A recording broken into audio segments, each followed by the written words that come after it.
Washington Hilton హోటల్లో కాల్పులు జరిగినప్పుడు అదే హోటల్లో కేఏ పాల్ ఉన్నారు. ఎప్పుడు అమెరికా వచ్చినా ఈ హోటల్లోనే ఉంటానని కేఏ పాల్ తెలిపారు. ఇలాంటి పరిస్థితి ఇంతకు ముందెన్నడూ చూడలేదన్నారు. అమెరికా అధ్యక్షుడికే రక్షణ లేదని, యుద్ధాల వల్లే ఈ దుస్థితి వచ్చిందని పాల్ అభిప్రాయపడ్డారు. ఎప్పటికైనా యుద్ధాలు ఆపి శాంతికి కృషి చేయాలన్నారు కేఏ పాల్.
వాషింగ్టన్ హిల్టన్ హోటల్లో కాల్పులు జరిగినప్పుడు అదే హోటల్లో కేఏ పాల్ ఉన్నారు. ఎప్పుడు అమెరికా వచ్చినా ఈ హోటల్లోనే ఉంటానని కేఏ పాల్ తెలిపారు. ఇలాంటి పరిస్థితి ఇంతకు ముందెన్నడూ చూడలేదన్నారు.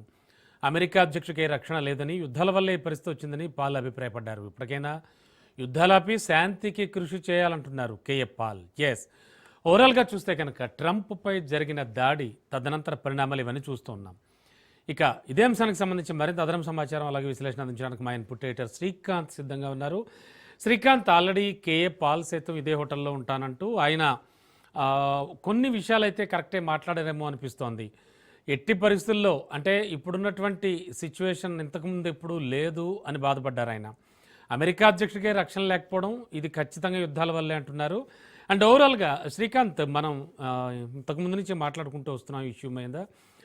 ఆల్రెడీ ఆ దుండగుణ్ణి పట్టుకున్నారు. అతని వివరాలు ఏమైనా తెలిసాయా? అతని వెనక ఎవరున్నారట? ఏమైనా తెలిసిందా? ఏంటి సిచ్యువేషన్? రమణ, అంటే కేఏ పాల్ చెప్పినట్టు యుద్ధాల వల్లే ఇదంతా జరుగుతోందని చెప్పి ఆయన చెప్పడం జరిగింది. మరోవర్ అమెరికా అధ్యక్షుడికే భద్రత లేకపోతే ఎట్లా అన్నటువంటి ఒక ప్రశ్నలు కూడా కనిపిస్తున్నాయి. అండ్ మోరోవర్ దీనికి సంబంధించి అంటే ఈ దాడి తర్వాత అమెరికా అధ్యక్షుడు ట్రంప్ కూడా ఒక ప్రకటన చేయడం జరిగింది.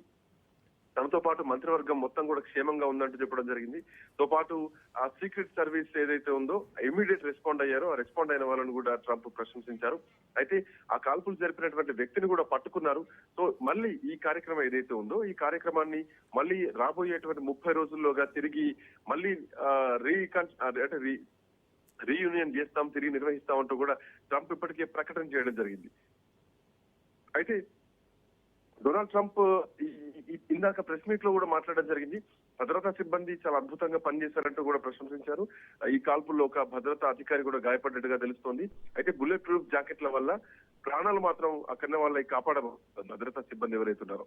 మరో సీక్రెట్ సర్వీస్ ఏదైతే ఉందో చాలా ధైర్యం ప్రదర్శించారు. దాడి చేసిన వాళ్ళలో ఒకరిని వెంటనే పట్టుకున్నారంటూ కూడా ట్రంప్ చెప్పడం జరిగింది. అయితే ట్రంప్ దీంట్లో ఒక ఇరాన్ ను కూడా ప్రస్తావించారు. ఇలాంటి పిరికి పంద చర్యల వల్ల తన టార్గెట్ ని మాత్రం ఎట్టి పరిస్థితుల్లో ఎవరు ఆపలేరంటూ కూడా ట్రంప్ ఖచ్చితంగా చెప్పడం జరిగింది. ప్రత్యేకంగా ఇరాన్ ను ప్రస్తావించారు. ఇరాన్ పై యుద్ధంలో గెలవకుండా ఈ సంఘటన కూడా ట్రంప్ చెప్పడం జరిగింది. వాషింగ్టన్ హిల్టన్ భవనం పూర్తిగా సురక్షితం కాదని కూడా ట్రంప్ చెప్పడం జరిగింది. దాని భద్రతను కూడా ట్రంప్ ప్రశ్నించారు. భవిష్యత్తు కోసం వైట్ హౌస్ లో డ్రోన్ ప్రూఫ్ అట్లాగే బుల్లెట్ ప్రూఫ్ గ్లాస్ తో కూడినటువంటి ఒక అడ్వాన్స్డ్ వార్ రూమ్ ను కూడా నిర్మించాల్సినటువంటి అవసరం ఉందంటూ కూడా ట్రంప్ కొంత గట్టిగానే చెప్పడం జరిగింది. అయితే ఇండోర్ ఈవెంట్స్ అన్ని ఆపేస్తారా అని ట్రంప్ అడిగితే దానికి ట్రంప్ ఒకటే మాట అన్నారు, నేను అలా చేయలేను, మనం బహిరంగ ప్రదేశాలకు ఖచ్చితంగా వెళ్లాల్సిందే, ఎంతకాలం లోపల దాక్కుంటాం అంటూ ట్రంప్ కామెంట్ చేయడం జరిగింది. నన్ను అట్లాగే మెలనియాను, వాన్స్ ను, ఇతరులను సీక్రెట్ సర్వీస్ ఈ సిబ్బంది ఎవరైతే ఉన్నారో వాళ్ళు వెంటనే రెస్పాండ్ అయినటువంటి తీరు కూడా చాలా బాగుందంటూ కూడా చెప్పడం జరిగింది. ఆయన పట్టుబడిన వ్యక్తి గురించి ఇందాక మీరు అడిగినట్టు, సో పట్టుబడిన వ్యక్తి ఎవరైతే ఉన్నారో ఆ దుండగుడు కాలిఫోర్నియాకు చెందిన వాడుగా తెలుస్తోంది. ప్రస్తుతానికి అన్హెల్దీగా ఉన్నట్టుగా తెలుస్తోంది. ఆ పట్టుకున్నటువంటి వ్యక్తిని మాత్రం ఇప్పటికే అంటే ఇంట్రాగేషన్ అయితే చేస్తున్నారు. సో గాయపడినటువంటి సీక్రెట్ సర్వీస్ అధికారి గురించి కూడా ట్రంప్ ప్రకటన చేయడం జరిగింది. ఒక అధికారికి కాల్పులకు గురయ్యారు, బుల్లెట్ తగిలేదు.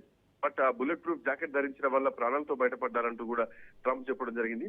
అయితే చాలా పవర్ఫుల్ వెపన్ తోటి అతన్ని కాల్చడం జరిగింది. అంటే ఆ బుల్లెట్ ప్రూఫ్ జాకెట్ ఏదైతే ఉందో ఆ జాకెట్ పనిచేసింది, అంత గట్టిగా కట్టుకుందంటే అంతటి బలమైనటువంటి వెపన్ ను ఉపయోగించారు. సో ఇది ఒక రకమైనటువంటి భద్రతకు సంబంధించినటువంటి ప్రశ్నలు మాత్రం కనిపిస్తున్నాయని చెప్పాలి. బట్ ఏదేమైనా కానీ ట్రంప్ సీక్రెట్ సర్వీస్ వాళ్ళ ధైర్యాన్ని ప్రశంసిస్తూనే అక్కడటువంటి భద్రతను మాత్రం ప్రశ్నించారు. సో ఈ భద్రతకు సంబంధించి ఇప్పుడు ఎలాంటి ప్రకటనలు ఉండబోతాయి ఏంటి అని చూడాల్సినటువంటి అవసరం ఉంది. సో సాధారణంగా అయితే ఒక అధ్యక్షుడు వెళ్తున్నాడు అంటే అక్కడికి కొద్ది రోజుల ముందు నుంచే ప్రణాళికలు ఉంటాయి. కొద్ది రోజుల ముందు నుంచే ఆ సెక్యూరిటీ తన పనిచేస్తా ఉంటారు, ఎక్కడా కూడా ఎట్లాంటి అనుమానం లేకుండా. బట్ అట్లాంటి హిల్టన్ హోటల్లోకి ఆ దుండగుడు ఎన్ని రోజుల ముందు వచ్చాడు, ఎలా అందులోకి వెపన్స్ తీసుకురావడం జరిగింది, ఇవన్నీ కూడా పూర్తి వివరాలు ఇంకా బయటికి రావాల్సినటువంటి అవసరం అయితే ఉంది రమణ.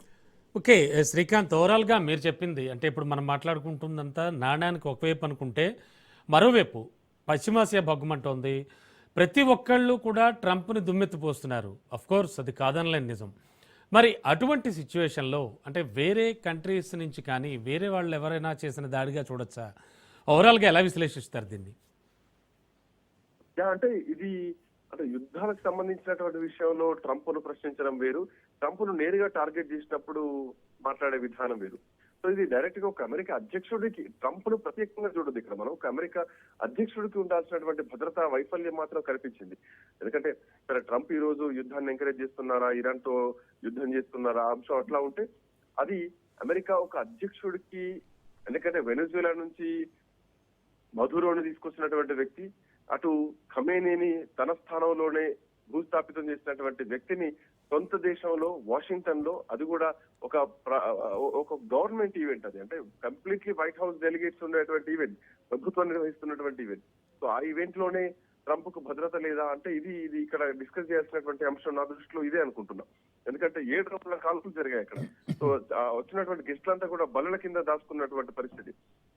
సో ఇట్లా నేపథ్యంలోనే డొనాల్డ్ ట్రంప్ తో పాటు మెలనియా ట్రంప్ తో పాటు జేడీ వ్యాన్స్ వీళ్ళంతా కూడా అంటే శ్రీకాంత్ ఒకటి అనిపిస్తోంది నాకు, అంటే స్వదేశంలోనే యుద్ధం అంటే ఇష్టం లేని, యుద్ధం కాంక్షించని వ్యక్తి ఎవరైనా అయి ఉంటాడంటారా?